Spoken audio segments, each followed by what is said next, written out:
When I was a kid, the disaster we worried about most was a nuclear war.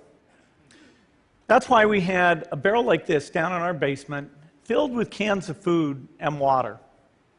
When the nuclear attack came, we were supposed to go downstairs, hunker down, and eat out of that barrel. Today, the greatest risk of global catastrophe doesn't look like this. Instead, it looks like this. If anything kills over 10 million people in the next few decades, it's most likely to be a highly infectious virus rather than a war. Not missiles, but microbes. Now, part of the reason for this is that we have invested a huge amount in nuclear deterrence. But we've actually invested very little in a system to stop an epidemic. We're not ready for the next epidemic. Let's look at Ebola.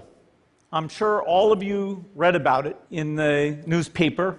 Lots of tough challenges. I followed it carefully through the case analysis tools we use to track polio eradication. And as you look at what went on, the problem wasn't that there was a system that didn't work well enough. The problem was that we didn't have a system at all. In fact, there are some pretty obvious key missing pieces.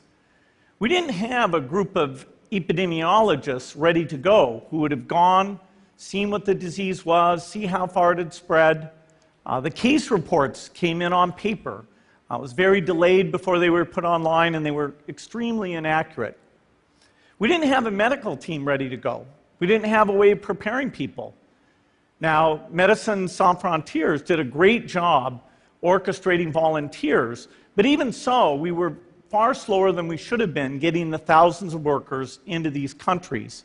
And a large epidemic would require us to have hundreds of thousands of workers.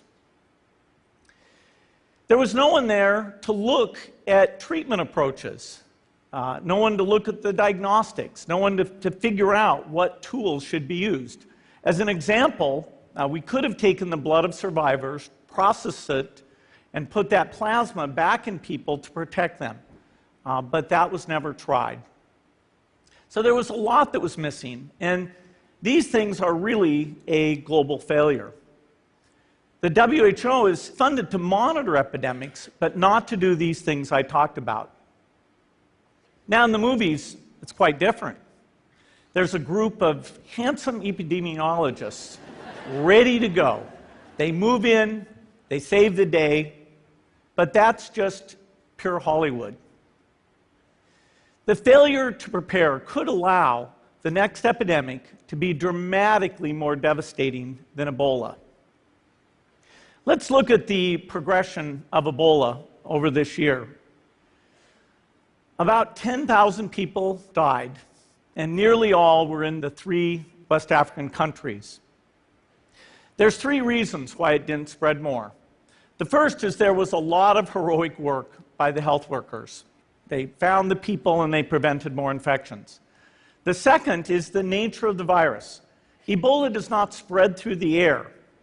And by the time you're contagious, most people are so sick that they're bedridden. Third, it didn't get into many urban areas, and that was just luck. If it had gotten into a lot more urban areas, the case numbers would have been much larger. So next time, we might not be so lucky. You can have a virus where people feel well enough while they're infectious that they get on a plane or they go to a market. The source of the virus could be a natural epidemic like Ebola, or it could be bioterrorism. And so there are things that would literally make things 1,000 times worse. In fact, let's look at a model of a virus spread through the air like the Spanish flu back in 1918. So here's what would happen. It would spread throughout the world very, very quickly. And you can see there's over 30 million people die from that epidemic. So this is a serious problem. We should be concerned. But in fact, we can build a really good response system. We have the benefits of all the science and technology that we talk about here. We've got cell phones to get information from the public and get information out to them. We have satellite maps where we can see where people are and where they're moving. We have advances in biology that should dramatically change the turnaround time to look at a pathogen and be able to make drugs and vaccines that fit for that pathogen. So we can have tools, but those tools need to be put into an overall global health system, and we need preparedness. The best lessons, I think, on how to get prepared are, again, what we do for war. For soldiers, we have full-time waiting to go. We have reserves that can scale us up to large numbers. NATO has a mobile unit that can deploy very rapidly. NATO does a lot of war games to check, are people well-trained? Do they understand about fuel and logistics and the same radio frequencies? So they are absolutely ready to go. So those are the kinds of things we need to deal with an epidemic. What are the key pieces? First is we need strong health systems in poor countries. That's where mothers can give birth safely, kids can get all their vaccines, but also where we'll see the outbreak very early on. We need a medical reserve corps, lots of people who've got the training and background who are ready to go with the expertise. And then we need to pair those medical people with the military, taking advantage of the military's ability to move fast, do logistics, and secure areas. We need to do simulations, germ games, not war games, so that we see where the holes are. The last time a germ game was done in the United States was back in 2001, and it didn't go so well. So far, the score is germs 1, people 0.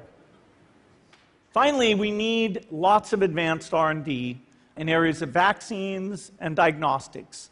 There are some big breakthroughs, like adeno-associated virus, that could work very, very quickly. Now, I don't have an exact budget for what this would cost, but I'm quite sure it's very modest compared to the potential harm. The World Bank estimates that if we have a worldwide flu epidemic, global wealth will go down by over $3 trillion, and we'd have millions and millions of deaths. These investments offer significant benefits beyond just being ready for the epidemic.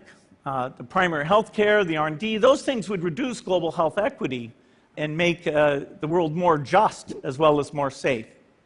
So I think this should absolutely be a priority.